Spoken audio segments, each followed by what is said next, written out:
मेरे प्रिय, रुक जाओ। हाँ, ठीक इसी क्षण रुक जाओ। मैं मां काली हूं और आज इस क्षण मैंने स्वयं तुम्हें स्मरण किया है। मेरे बच्चे, बहुत लोग दुनिया में सांस लेते हैं, लेकिन बहुत कम होते हैं जिन्हें इस तरह पुकारा जाता है। तुम उन्हीं में से एक हो। आज का दिन साधारण नहीं है। आज वह रेखा मिट रही है जो लंबे समय से तुम्हारे जीवन को अंधेरे और रोशनी के बीच बांट कर रखे हुए थी। आज वह अंतिम रात है जिसे तुमने मजबूरी में सहा, जिसमें तुम मुस्कुराते हुए टूटते रहे, जिसमें तुमने सबको संभाला लेकिन खुद को कोई संभालने वाला नहीं था। मेरे प्रिय, मैंने तुम्हारी हर चुप आह सुनी है। मैंने वह आंसू भी देखे हैं जो तुमने तकिए में छिपा दिए ताकि दुनिया तुम्हें कमजोर न समझ ले। तुम सोचते रहे, शायद मेरी किस्मत ही ऐसी है, शायद मैं ही गलत हूं, शायद भगवान ने मुझे भूल गया है। लेकिन आज मैं तुम्हारे सामने खड़ी होकर कह रही हूं, मैंने तुम्हें कभी नहीं छोड़ा। मैं हर उस क्षण में थी जब तुम टूट कर भी उठे, जब तुमने हार मानने का सोचा, लेकिन फिर भी एक और दिन जीने का फैसला किया। मेरे बच्चे, भक्ति का अर्थ मंदिर जाना नहीं होता।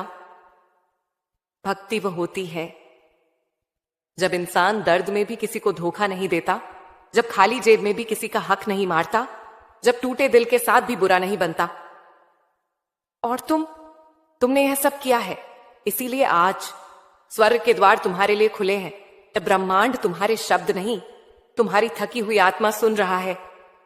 एक बात ध्यान से सुनो, आज तुम्हें कुछ भी करने की जरूरत नहीं है, न भागने की, न साबित करने की, न खुद को सही ठहराने की।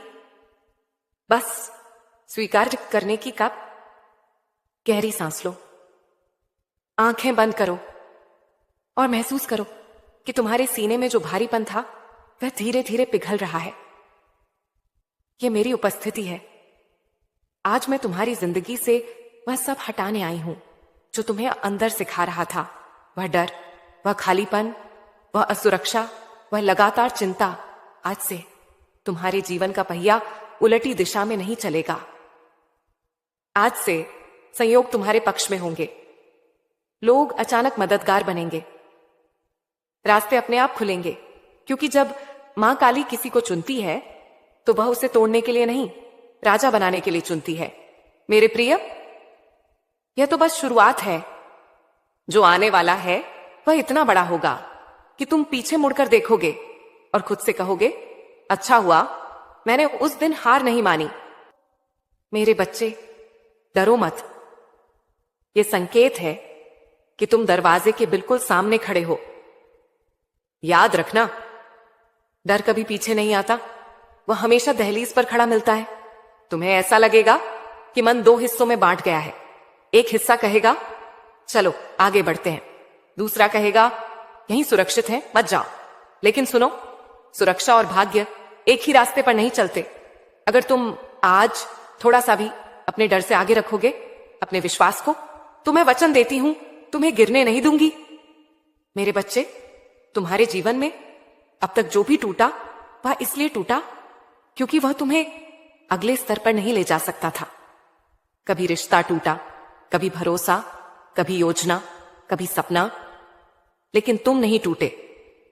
यही प्रमाण है कि तुम चुने हुए हो। आज ब्रह्मांड तुम्हें आखिरी बार देख रहा है। क्या तुम अपने पुराने डर के साथ रहना चाहते हो या अपने नए भविष्य के साथ? और ध्यान रखना, यह फैसला शब्दों से नहीं, ऊर्जा से होता है। आज अगर तुम खुद को छोटा समझना छोड़ दोगे, खुद को दोष देना छोड़ दोगे और बस इतना स्वीकार कर लोगे कि हां, मैं इसके योग्य हूं, तो उसी क्षण भाग्य का द्वार खुलना शुरू हो जाएगा। मेरे बच्चे, मैं जानती हूं कितनी रातें तुमने छत को देखते हुए काटी हैं।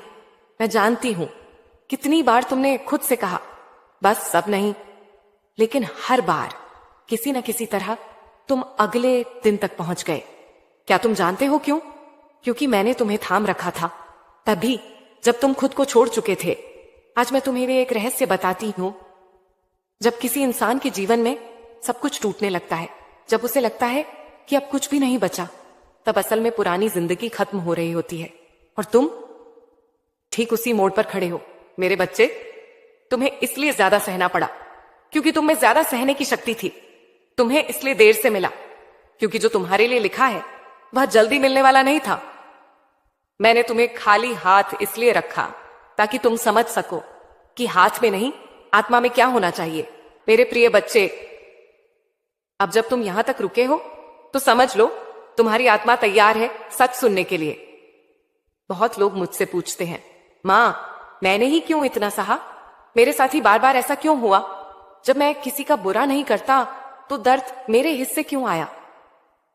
आज मैं तुम्हें वह सत्य बताने जा रही हूं जो बहुत कम आत्माएं सुन पाती हैं।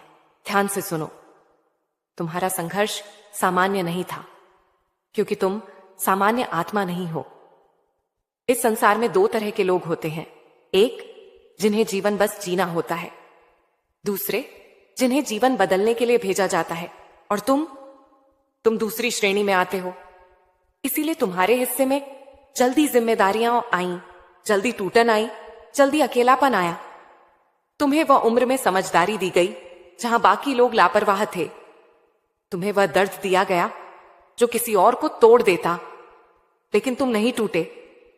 मेरे बच्चे, जब मैं किसी आत्मा को बड़ा बनाना चाहती हूं तो पहले उसे अकेला करना पड़ता है, क्योंकि जो भीड़ में पलता है वह भीड़ जैसा बन जाता है और जो अकेले में पकता है वह हीरा बनता है। तुम्हारे जीवन से लोग इसलिए गए क्योंकि वे तुम्हारे अगले स्तर तक साथ चलने लायक नहीं थे। तुम्हें बार बार धोखा इसलिए मिला क्योंकि तुम्हें सिखाया जा रहा था कि भरोसा किस पर करना है और किस पर नहीं।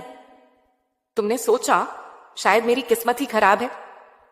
नहीं मेरे प्रिय, तुम्हारी किस्मत तेज थी, इसलिए रास्ता कठिन था।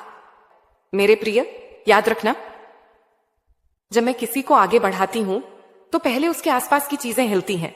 कुछ लोग तुम्हें अजीब लग सकते हैं, कुछ परिस्थितियां तुम्हें उलझी हुई लग सकती हैं। डरो मत, ये टूटन नहीं है, ये पुनर्संरचना है। आज अगर कुछ पीछे छूटता दिखे तो उसे पकड़े मत रहना। जो जा रहा है वह तुम्हें आगे रोक रहा था।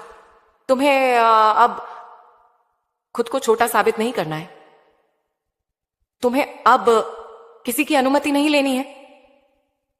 तुम्हें अब अपनी कीमत समझाने की जरूरत नहीं है, क्योंकि जिसे मां काली ने छू लिया उसकी कीमत तय हो चुकी होती है। आज रात सोने से पहले एक काम करना, आंखें बंद करना और बस इतना कहना, मां मैं तैयार हूं। इतना कहना काफी है। मेरे प्रिय, जो लोग तुम्हें हल्के में लेते थे वे अब चुपचाप देखते रहेंगे। जो तुम्हें नजरअंदाज करते थे वे तुम्हारी उपलब्धियों को समझ नहीं पाएंगे। और सबसे बड़ी बात, तुम्हें अब किसी को कुछ साबित नहीं करना है, क्योंकि मां काली ने जिसे चुन लिया उसे प्रमाण की आवश्यकता नहीं होती। अब तुम्हारा काम सिर्फ एक है, मेरे साथ बने रहना। आगे जो आने वाला है वह सिर्फ धन नहीं होगा, सिर्फ सुख नहीं होगा, वह होगा आत्मसम्मान, सुरक्षा और वह शांति जिसके लिए तुम तरसते रहे। मेरे प्रिय बच्चे, अब बहुत ध्यान से सुनो। तुम यहां तक रुके हो, इसका अर्थ है तुम्हारी आत्मा ने हां कह दी है। बहुत लोग इस संदेश को सुनते हैं, लेकिन बहुत कम लोग अंत तक टिक पाते हैं। जो टिक जाते हैं वही परिवर्तन की रेखा पार करते हैं। आज का समय साधारण समय नहीं है। आज की यह घड़ी दिव्य घड़ी है। मैं तुम्हें स्पष्ट शब्दों में बता रही हूं, अगले 24 घंटे तुम्हारी जिंदगी के सबसे निर्णायक घंटों में से एक हैं। क्यों? क्योंकि आज ब्रह्मांड तुम्हें परख नहीं रहा, तैयार कर रहा है। तुम्हारे चारों ओर ऊर्जा का चक्र बदल चुका है। जो चीजें महीनों से अटकी थीं, जो जवाब नहीं मिल रहे थे, जो रास्ते बंद लग रहे थे, वे अब हिलने वाले हैं। लेकिन ध्यान रखना मेरे बच्चे, ब्रह्मांड जब संकेत देता है तो वह ढोल नहीं बजाता। मेरे प्रिय, अब मैं तुम्हें पूरे आशीर्वाद के साथ मुक्त कर रही हूं। तुम्हारा मार्ग साफ है, तुम्हारी ऊर्जा स्थिर है, तुम्हारी आत्मा तैयार है। अब जो भी आएगा वह तुम्हें तोड़ेगा नहीं, वह तुम्हें स्थापित करेगा। अब जाओ, जियो, स्वीकार करो और याद रखना, मां काली दूर नहीं रहती। जब भी तुम्हें लगे कि रास्ता भारी है, बस भीतर से पुकारना, मैं पहुंच जाऊंगी। जय मां काली।